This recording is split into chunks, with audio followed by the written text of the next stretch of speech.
Hi, I'm Myra. This is my critical reflection video presentation. I'm gonna reflect over my paper that I wrote on the rural area and how I reflect on it and how it's my perspective upon it. So a little introduction of me, my experience with the rural area is that I lived in a rural area about 5 years now here in Nacogdoches. And, integrating myself in here, starting on my adult life in here, kind of gave me a perspective on how things go around here. I mean, for me, coming from a metropolitan area, Austin, to living in a rural area, I really did notice the difference between living in a big city and living in a small town, on the different opportunities and jobs, different places to go eat, and different places, like even going to the mall, like you have to travel far to go do these things. As in a rural area, everything's so close knit and not much is available resource wise. So going into the rural lifestyle is really traditional in rural areas. A lot of people know each other. A lot of things are run the same way. Like here in Nacogdoches, it being the oldest town in Texas, hasn't progressed as much as like big cities like Houston, Dallas, or Austin. And I think there's a reason behind that, because people who run this city like the tradition and want to keep it that way.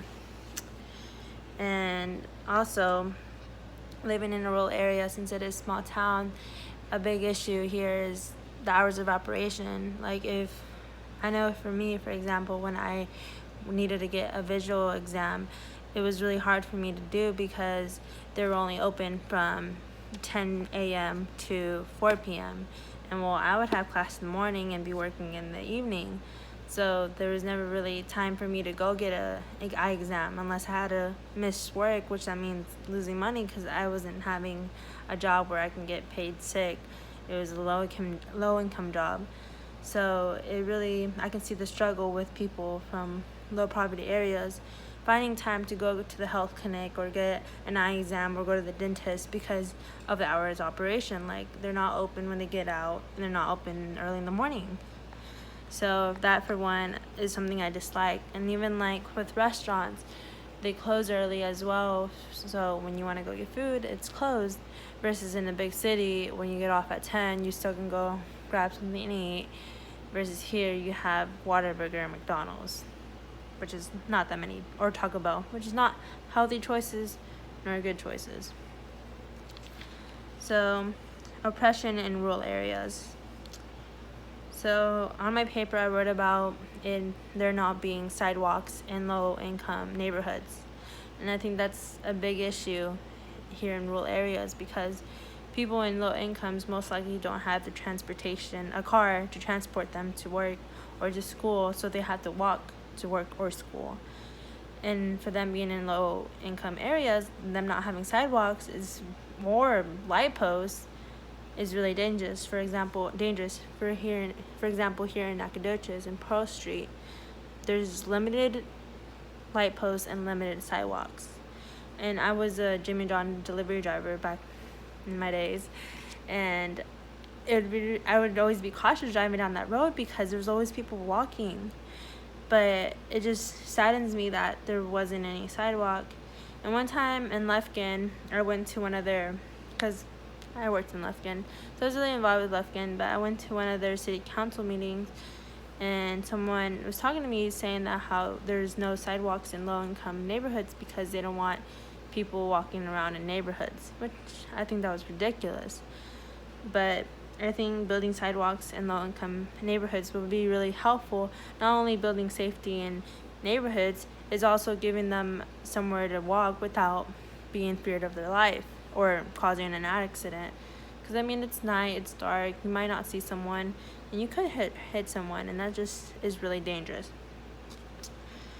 So, moving on to social and economics in rural areas. Economically, there's not many jobs. When I moved here and was trying to find a job to be able to pay my rent and my bills, I did find one that paid me $8.25. That wasn't even going to get me through the first month of rent. And it's really hard finding a job that pays well, that can support a family, a single mom, a family with 3 kids. It's quite impossible. And so I had to outsource and find a job in Lufkin, driving 30 minutes to work every day. And that's the thing with rural areas. You have to travel to other cities in order to find that job that provides for you, because there's very limited jobs here where you live in the rural area. Socially, people know each other here. It's a really small town. When you go to the grocery store, you see the same people. You know your bagger, you know your cashier, and that's something I do like in rural areas, that you do have like a community sense, welcomeness in that area. I mean, I've lived here for 5 years and try to get involved with the community as much as I can, and you get to know the people and just interact with them when you go out to the grocery store or to a restaurant or anywhere, or to an event for the community. Ethics in rural areas will be, I would say, tradition, because people really do respect the tradition here in rural areas, as in like generation to generation. Like they respect a family when they're like the Williams. Like everyone knows a Williams in rural areas, and they're willing to help each other out when they're in need. Like if a kid's lost, like everyone will team up with the police people and try to help out. And that's the ethically thing to do, like help your neighbor here in rural areas. And also with like rules. But I also would say there's a lot of conservatives in Nacogdoches. I did hear a professor say one time, when there was a public pool, when segregation was happening here, and then when it was abolished, discontinued, they closed down the public pool because they didn't want the whites swimming with the blacks. And I thought that was ridiculous. Like, I mean, segregation's over. Like, why isn't there going to be a public pool anymore? And that's why you don't see a public pool here in Nacogdoches, because it's still hard till today to integrate with one another, which we're in 2018. Like, segregation shouldn't be a thing by now. But you do see it within schools. If you drive around Nac, some that are different from others. You can tell which one has more funding than another school.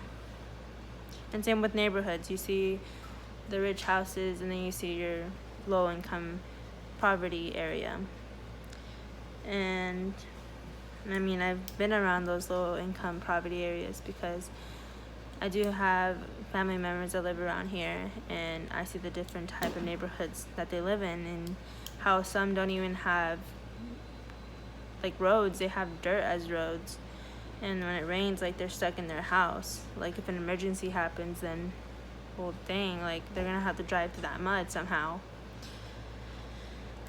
So personal beliefs and values in rural areas, I believe is important to get involved, to make yourself recognized and be aware of what's going on in rural areas, like who's being elected, what kind of new regulations are they passing, things that you can fight for to improve in rural areas, and just be a community, because rural areas is a community, because it is a small town. We all do know each other, and there's a sense of community when things go wrong or when things are going right.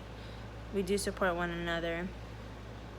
So overall, living in a rural area as a social worker is that it's important to get involved, important to know what different agencies there are and what you can do to improve their diversity and the way they help people. Because I mean, us as humans are so quick to judge, but you never know what someone's going through. Each individual has something something that they're dealing with, and it's none of our business to ask, but just to be kind always and have an open heart towards everyone. And as in rural areas, if everyone's like that, then we could probably help everyone, right? But that's only in a perfect world. but rural areas do have a long way to come. It's different from a social worker working in a metropolitan area from a rural area, because a rural area you have to go over more obstacles, such as transportation, funding, having the client pay for the service, communicating with people. Sometimes different agencies take a longer time to communicate with one another because it takes a long time to go down the line. But, that wraps up my video. Thank you.